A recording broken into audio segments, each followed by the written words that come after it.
Hello comrade and peers. This is the second part of the 1809 test campaign. This video consists of two parts. First, I will give you the progress of the campaign in the first 4 days and the question of new orders. Then follows some technical clarifications about rules and game mechanics so far. Let's begin. War has started and Austrian troops have invaded Bavaria. The War Council chose with 7-4 votes a direct concentrated march against Munich to knock Bavaria out of the war quickly. On the northern flank, the First Corps secured Passau as base of operation and started its march along the southern bank of the Danube, followed by the First Reserve Corps.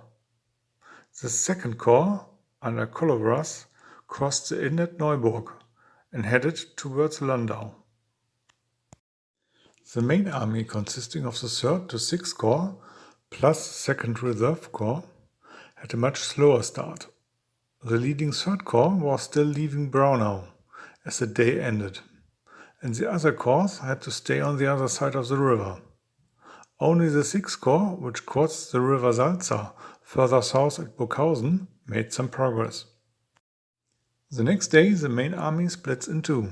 The 3rd and 5th Corps, plus reserve and headquarter, now north of the Inn, head towards Eggenfelden, and the 6th and 4th Corps, still on the southern bank, head towards Mühldorf.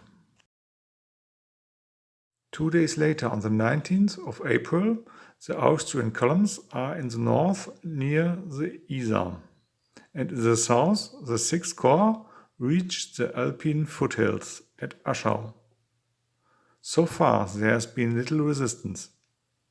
Prisoners from the border fortifications and from Passau report on Bavarian troops near Munich and French near Ratisbon. The population also reports nothing about enemy troop movements. So far, 6 hours of marching have been done every day to keep the soldiers ready for battle. At this point, some decisions must be made. First, should the First Corps halt at the Isar, or should they take their chance and march on along the Danube? The first could also wait for the Second Corps arriving at Landshut and operate together from there. But that would cost time.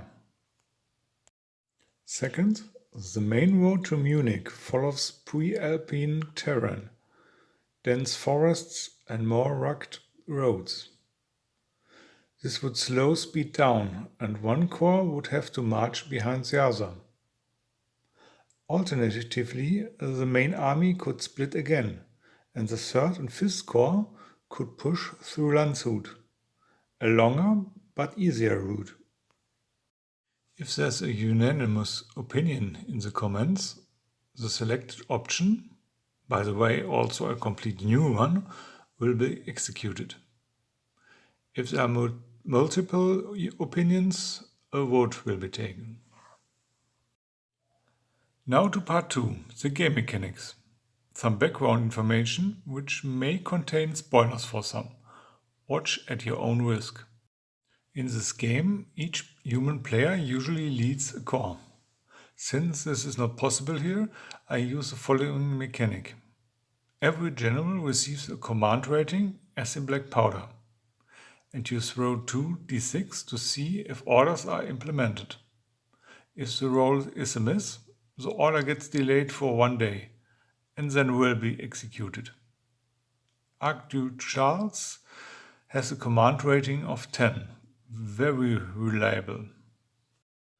In the case of Berthier, this is another story. Foreshadowing historical events, he has a command rating of 7 to fulfill Napoleon's orders on the first day.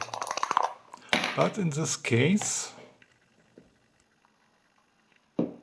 he reacts immediately and sends orders to the 3rd and 7th Corps, which arrives there on the evening of the first day, and so will be executed on the 17th of April.